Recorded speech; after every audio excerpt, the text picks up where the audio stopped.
Shalom, apa kabar semua? Puji Tuhan, kita bertemu sekali lagi. Sebelum saya sharing firman Tuhan, ada sebuah cerita benar yang terjadi. Saya akan sharing ya. Saya akan ceritakan kepada anda semua. Seorang anak kecil yang berumur 3 tahun, setiap kali bila dia pulang dari sekolahnya, dia akan beritahu pada ibunya, "Ibu, guru saya sungguh cantik orangnya." Setiap waktu bila dia pulang dari sekolahnya, dia akan beritahu, "Ibu, guru saya sungguh cantik." Ibu kepada anak kecil itu juga seorang guru, seorang cikgu. Jadi ibu ni mengambil satu keputusan untuk mengantar anaknya ke sekolah untuk melihat siapa wanita itu, siapa guru itu. Kenapa anak kecil juga bisa sampai menikmati kecantikan ya guru itu. Jadi pengen melihat betapa cantik guru itu. Bila sampai ke tempat itu, dia mengantar anaknya masuk ke dalam. Dia melihat seorang wanita berdiri dengan penuh sabar, penuh kasih, dan penuh kesetiaan. Kesetiaan maksudnya dia menunggu setiap anak kecilnya ya diantar oleh orang tuanya. Dan dia melihat bagaimana komunikasi anak-anak kecil dengan guru itu. Dia melihat ya guru itu berlutut di hadapan anak kecil itu, dia perlu anak kecil itu, dan dia berbicara dengan anak kecil. Jika anak kecil itu tidak datang ke sekolah beberapa hari, dia kata, "Anak, mengapa engkau tidak datang ke sekolah? Sudah berapa lama engkau tidak datang? Beberapa hari saya tidak melihat engkau. Saya rindu sama engkau." Dan dia melihat perbicaraan antara anak kecil dengan guru itu. Dan umur guru itu dalam lingkungan 50 sampai 60. Seorang wanita tua, seorang wanita yang berumur. Dia melihat satu perhubungan istimewa terjalin antara anak kecil dan guru-guru dengan guru itu. Dan ibu itu kepada anak kecil itu menikmati peristiwa itu yang sedang terjadi itu juga. Haleluya. Sama seperti itu juga Tuhan kita sungguh indah. Tuhan Yesus sungguh indah. Judul yang saya ingin sharing pada hari ini, Tuhan mengasihimu. Sekali lagi saya ulangi, Tuhan mengasihimu. Haleluya. Tidak kira di mana siapa diri Anda, apa posisi, kondisi, keadaan Anda, kaya atau miskin, ketahui satu perkara saja, Tuhan benar-benar mengasihi. Mari kita lihat firman Tuhan. Haleluya. Kalau kita lihat firman Tuhan, Mazmur 86 ayat 15. Mazmur 86 ayat 15. "Tetapi Engkau, ya Tuhan, Allah penyayang dan pengasih, panjang sabar dan berlimpah kasih dan setia." Haleluya. Tuhan Allah kita penyayang dan pengasih, panjang sabar dan berlimpah kasih dan setia. Haleluya. Tiada kurang dalam kasihnya, tiada kecacatan dalam kasihnya ya. Tidak bisa kita ukur betapa dalam kasihnya. Tidak bisa kita ukur betapa dalam kesabarannya. Tidak bisa kita ukur betapa dalam kesetiaannya. Itulah dahsyatnya Allah kita yang luar biasa. Tuhan kita, Dia sanggup dan lebih sanggup untuk melakukan semuanya bagi kita. Antara semua ciptaannya, kita adalah ciptaan yang paling istimewa, yang telah Dia memberi nyawanya agar kita bisa hidup dan hidup yang kekal. Haleluya. Puji Tuhan. Hari ini kita akan melihat tiga peristiwa, tiga orang, bagaimana Tuhan mengubah kehidupan mereka. Mari kita lihat firman Tuhan ya. Bagaimana Tuhan mengubah mereka. Berpikir tidak mungkin Tuhan, tapi Tuhan kata tak ada yang mustahil bagi Tuhan. Tak ya. Mereka menjauhkan diri dari Tuhan. Tapi Tuhan kata jangan takut. Mari kita lihat firman Tuhan. Lukas 5 ayat 8 dan 10. Lihat di sini apa Tuhan berkata pada Simon Petrus. Ketika Simon Petrus melihat hal itu, ia bersungkur di depan Yesus dan berkata, Tuhan, pergilah daripadaku kerana aku ini seorang berdosa. Ramai menjauhkan diri daripada Yesus. Sama seperti ini zaman sekarang, hari ini sekarang, menjauhkan diri daripada Tuhan. Dia kata, Tuhan, saya tidak bisa balik. Tapi Tuhan berkata pada, ingat apa Tuhan berkata pada Petrus ayat 10. Demikian juga Yakobus dan Yohanes, anak-anak Zebedeus yang menjadi teman Simon. Lihat, ada teman bersama dengan Simon. Orang di sekeliling Simon juga mendengar perkataan. Kata Yesus kepada Simon, jangan takut, mulai sekarang engkau akan menjala manusia. Tuhan tidak menghakimi, Tuhan tidak mengugut, tetapi Tuhan berkata, jangan takut, hampiri, dekati aku, kenali aku. Jangan takut untuk datang dekat. Ya, haleluya. Tuhan berkata, mulai sekarang engkau akan berubah dan berbuah. Sekali lagi saya ulangi, mulai sekarang engkau akan berubah dan berbuah. Haleluya. Jangan takut untuk mendekati Tuhan. Saat kita mengambil langkah pertama untuk mendekati Tuhan, inilah kata Tuhan kepada kita semua, jangan takut, dekati. Itu yang Tuhan ingini dan itu yang Tuhan hendaki, supaya kita mendekati padanya, berubah dan berbuah, menjala manusia, hidup seperti dia. Haleluya. Ya, Petrus, jika anda seperti Petrus,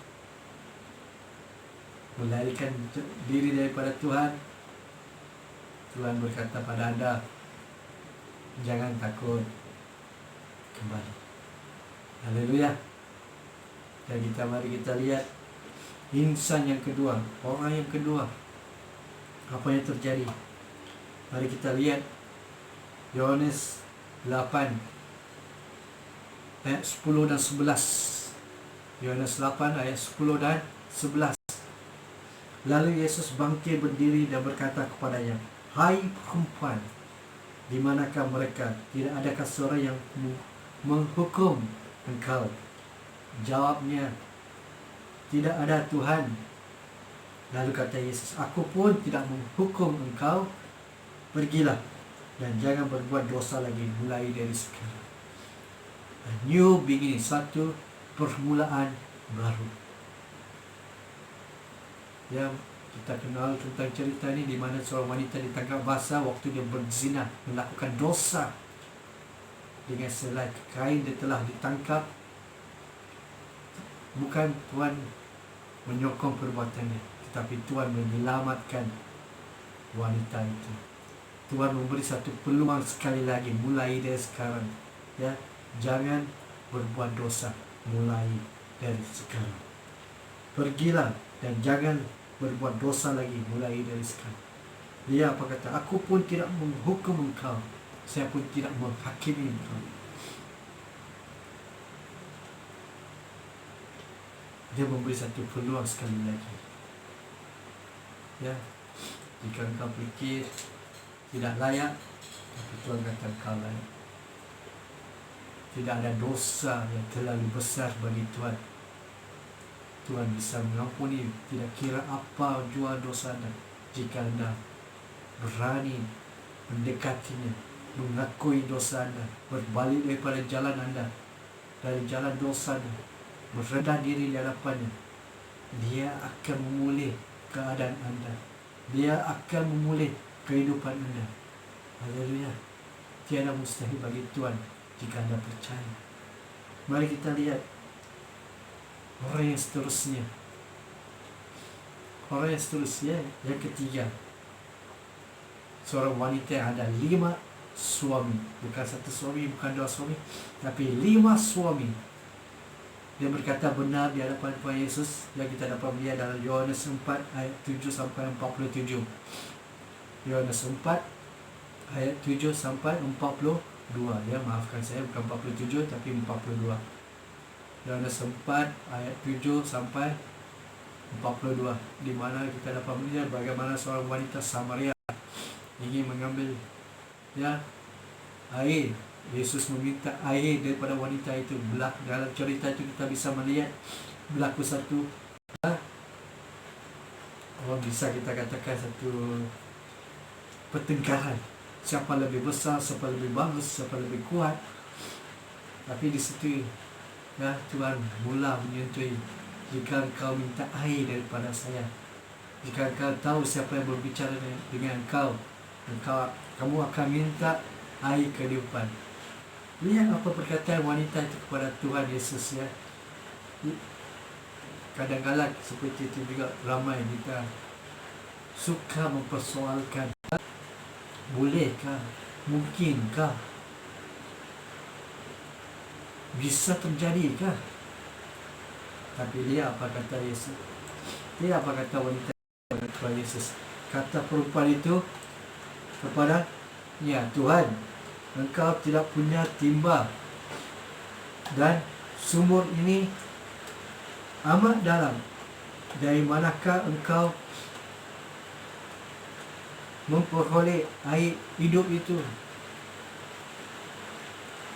Wanita melihat dengan mata fizikal, memang Tuhan tidak mempunyai air timba.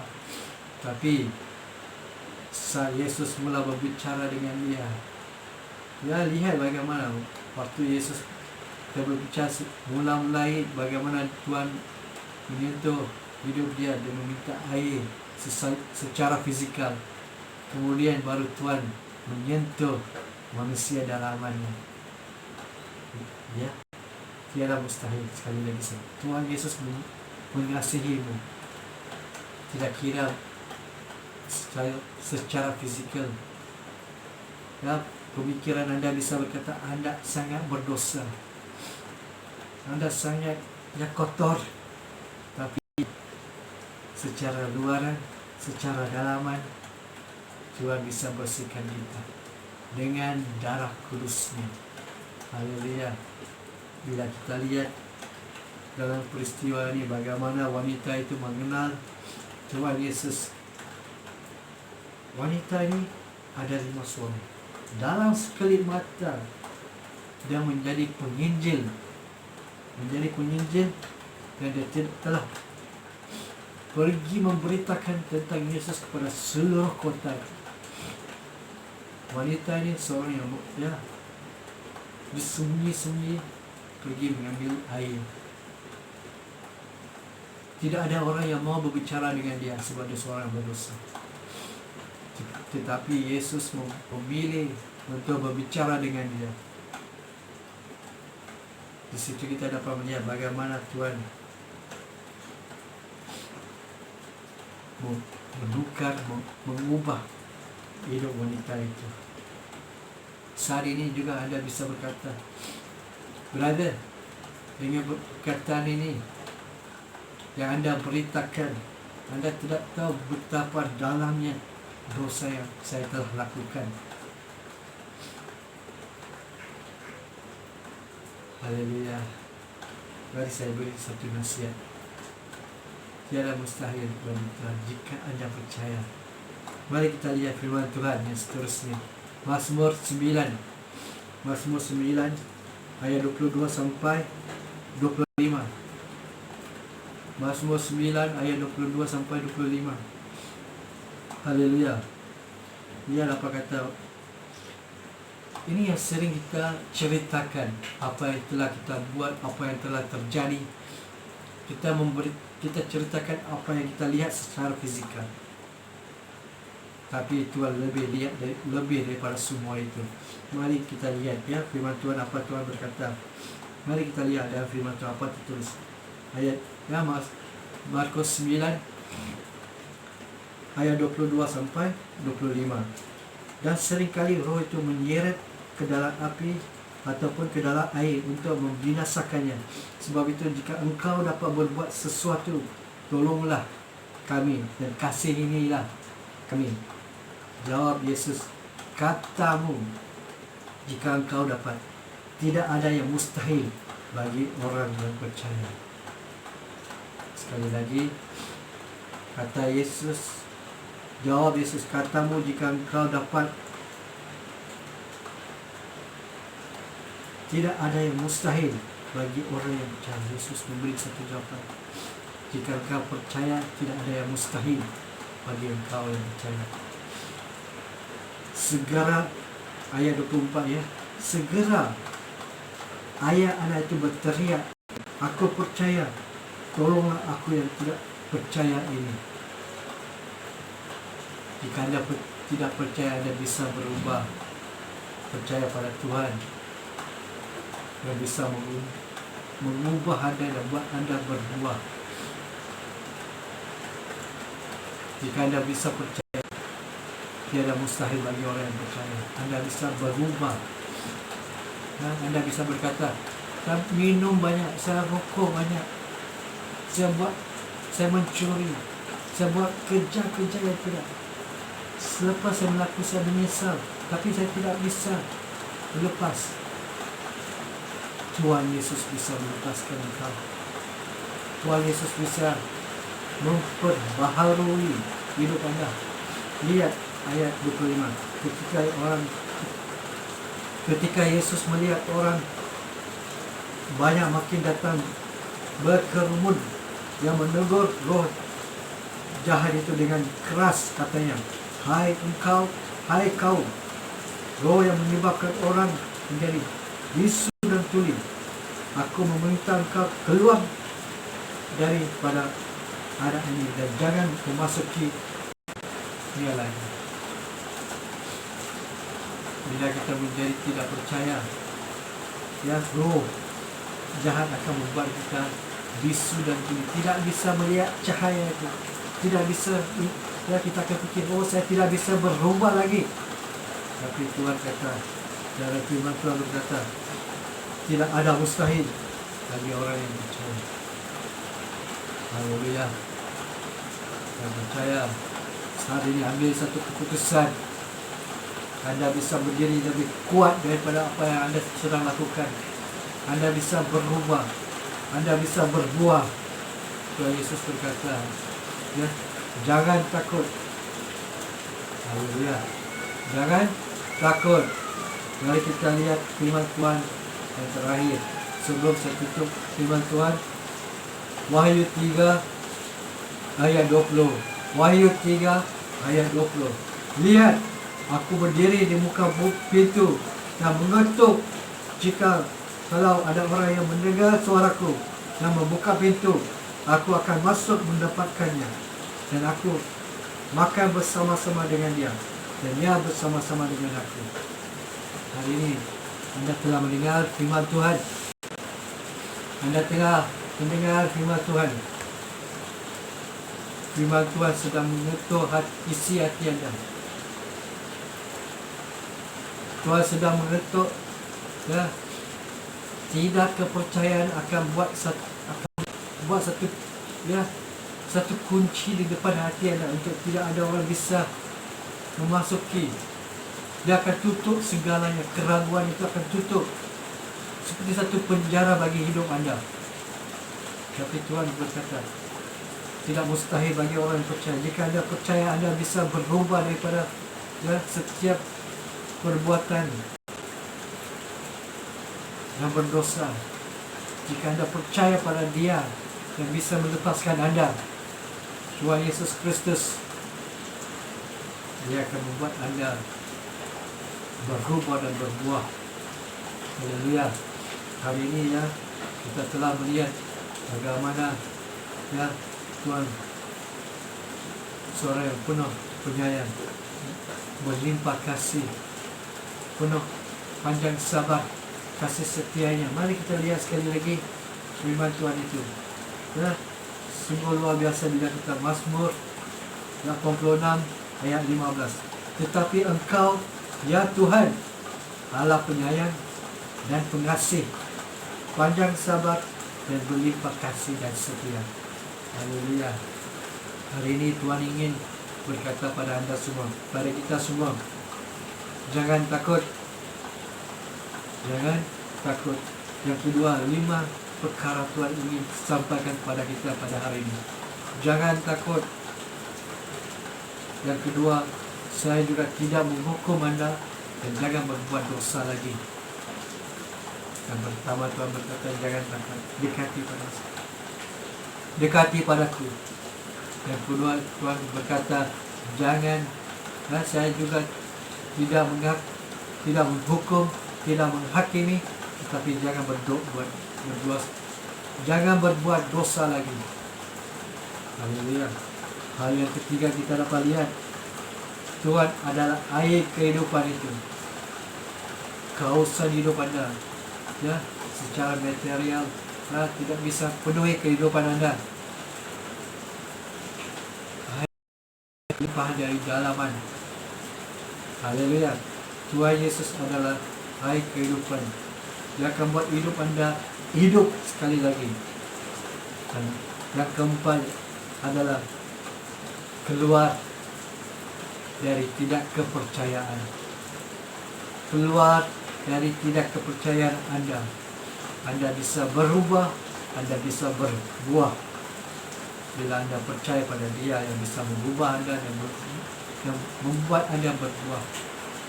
Dan yang kelima, sudikah anda terima pelawang, ya, jemputan undangan Tuhan?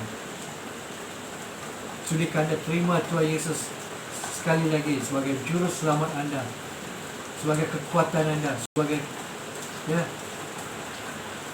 fondasi kehidupan anda? Haleluya. Saya percaya anda diberkati hari ini. Jangan jauhkan diri anda. Ya, walaupun kita sudah lama tidak bisa berkumpul di gereja, jadikan rumah anda sebagai gereja. Bawa anak-anak, bawa suami dan istri, berkumpul menyembah Tuhan. Haleluya. Sebab kita adalah baik, kudus dan maha besar. Sekali lagi saya ulangi, kita adalah baik, kudus dan maha besar. Penuhi rumah anda dengan hadiratnya, kemuliaannya. Haleluya. Sekali lagi saya ingin memperingatkan anda sekali lagi, Tuhan mengasihi anda. Sebelum saya tutup, saya ingin memberi satu contoh yang terjadi, yang benar-benar terjadi di Amerika. Seorang pengusaha yang kaya, ya, anak mereka dari keluarga Kristian. Anak lakinya mempunyai bisnes coklat, ya, coklat. Dia pulang daripada pekerjaan dari bisnesnya, dia pulang ke rumah, tiba-tiba dia merasa haus, tidak bisa bernafas. Dia minta dari ibunya, ibu bawakan untuk saya air. Ibunya, ya, dengan segera pergi membawa airnya. Bila ibunya sampai kepadanya, ibunya berkata, minum, anakku minum. Anak lakinya berkata, ibu berikan pada saya. Anak lakinya berkata, berikan pada saya. Tiba-tiba dia menyadari dia berada di luar badannya. Dia sudah meninggal dunia. Dia bisa melihat anaknya, ibunya menangis, kata, anak bangun anak, anakku bangun. Dia ingin memberi air pada anaknya, tapi anaknya tidak ada respon. Anaknya bisa melihat rohnya sudah keluar daripada tubuhnya. Dia bisa melihat tubuhnya berada di situ dan ibunya sedang menangis. Dia cuba kembali masuk ke dalam tubuhnya. Dia tidak bisa masuk sekali lagi. Dia tidak bisa masuk kembali ke tubuhnya. Tidak ada kebenaran untuk masuk kembali ke tubuhnya. Tiba-tiba, ya, dia melihat iblis datang, ya, datang mengambilnya pergi ke neraka. Bila dia memasuki ke neraka itu, dalam, dia tiada penghujungnya, terlalu dalam. Dia masuk, tiada penghujung. Sungguh dalam neraka. Dan dia bisa merasa, ya, dia merasa takut. Saat itu dia berdoa, Tuhan, dia bisa berpikir juga, banyak kali saya telah diberi peluang, sudah banyak kali saya dikhotbahin, sudah banyak kali ya pendeta, hamba Tuhan telah berbicara kepadaku. Saya sepelekan, saya tidak peduli, saya mengambil ringan segalanya. Dia berdoa saat itu, dia bisa berpikir saat itu semua, dia bisa merasa, dia bisa imbas kembali apa yang terjadi semua. Dia berdoa, Tuhan selamatkan saya, berikan saya peluang. Doanya tidak dijawab. Doanya tidak dijawab. Saat itu ibunya, ya, puji Tuhan, ibunya seorang yang berdoa, seorang pahlawan berdoa. Dia berdoa pada Tuhan, Tuhan kembalikan saya, sembuhkan. Dan dia mendengar suara daripada Tuhan hanya satu kali saja. Peluang diberi, dia diberi peluang sekali lagi. Orang yang masuk ini ke dalam neraka, Tuhan membenarkan dia kembali masuk ke dalam Tuhan. Tuhan kata hanya sekali saja. Dia mendengar suara Tuhan. Ibu itu, ibu dan anak itu memberi kesaksian apa yang terjadi dalam hidupnya. Anaknya meninggal bisnis coklat dia, ya, dia meninggal, dia jual bisnisnya kepada orang lain, duit yang didapat dia memberi kepada pelayanan. Dia menjadi seorang hamba Tuhan. Dia berkata, saya tahu apa itu neraka, sebab orang yang sudah pergi ke neraka tidak akan berbuat dosa lagi, tidak akan mencoba, merasa atau berbalik pada jalan lama. Dia telah diberi peluang sekali. Hari ini sekali lagi saya percaya Tuhan mengetuk hati anda. Tuhan mengetuk hati anda. Dia berbicara pada anda. Tuhan mengangkat tangannya, datang kepadaku sekali lagi. Sebab saya tidak menghakimi, tetapi jangan berbuat dosa. Jangan takut. Tuhan berkata dia adalah air kehidupannya. Haleluya. Keluar daripada tidak kepercayaan anda. Tuhan bisa mengampuni anda. Tuhan bisa membebaskan anda. Tuhan mengetuk anda. Sudikah engkau jemput sekali lagi Tuhan ke dalam hidup? Tidak kira siapa anda, Tuhan Maha Kuasa. Tiada rantai tidak bisa dipatahkan atau ya dibebaskan. Tidak kira apa jua perbuatan itu. Bila anda berlutut di hadapan Tuhan, Tuhan tolong saya, Tuhan akan menolong dengan Roh Kudus, bukan dengan kekuatan, bukan dengan perkasa, dengan Roh Kudusnya. Haleluya. Sekali lagi dia akan mengurapi anda, mengubah anda, membuat hidup anda berbuah sekali lagi. Haleluya. Percaya anda diberkati. Puji Tuhan. God bless you. Damai sejahtera Tuhan Yesus Kristus melindungi hati, jiwa dan pikiran. God bless you. Dan kita akan berjumpa tidak lama lagi. Amin.